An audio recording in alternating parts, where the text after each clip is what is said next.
A reading from the letter of St. Paul to the Ephesians. Brothers and sisters, I, a prisoner for the Lord, urge you to live in a manner worthy of the call you have received, with all humility and gentleness, with patience, bearing with one another through love, striving to preserve the unity of the Spirit through the bond of peace, one body and one Spirit, as you were also called to the one hope of your call, one Lord, one faith, one baptism, one God and Father of all, who is over all and through all and in all. The word of the Lord. The responsorial psalm, Lord, this is the people that longs to see your face. Lord, this is the people that longs to see your face. The Lord's are the earth and its fullness, the world and those who dwell in it. For he founded it upon the seas and established it upon the rivers. Lord, this is the people that longs to see your face.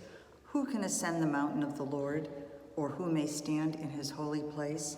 He whose hands are sinless, whose heart is clean, who desires not what is vain. Lord, this is the people that longs to see your face. He shall receive a blessing from the Lord, a reward from God his Savior. Such is the race that seeks for him, that seeks the face of the God of Jacob. Lord, this is the people that longs to see your face.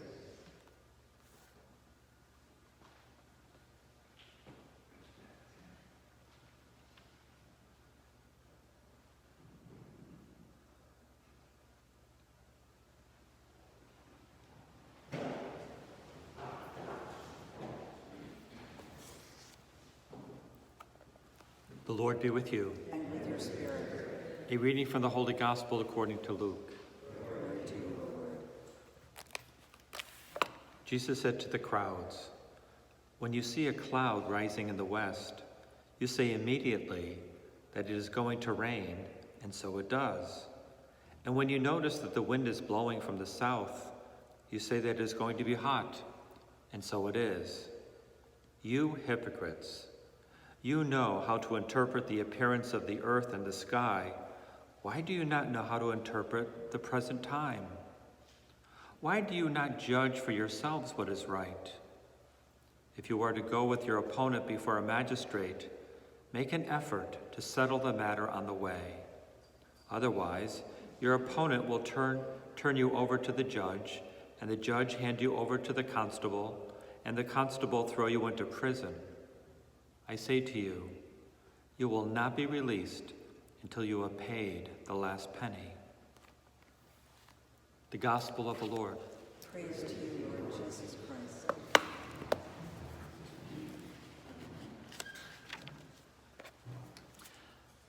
I've often said that if you had to boil down why Jesus came to one word, one of those words could be reconciliation. Our reconciliation with God and our reconciliation with each other.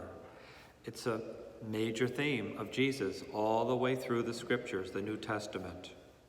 And Paul, of course, knows that, and he picks up on it in some of his letters, and one of them is today's letter to the Ephesians.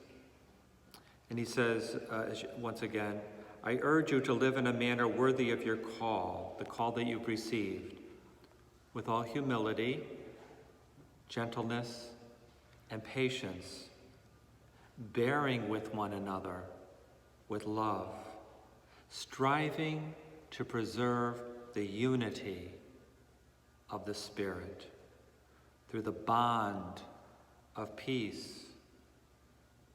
Unity, reconciliation. Jesus wants all of us to be of one mind, of one heart, unified. That's one of the major messages that Jesus brought to this world. How often do we think about that? That's one of the ways, one of the important ways of living the Christian life, to try our best to be reconciled with one another, and with God, of course, but with one another. And it takes humility to do that.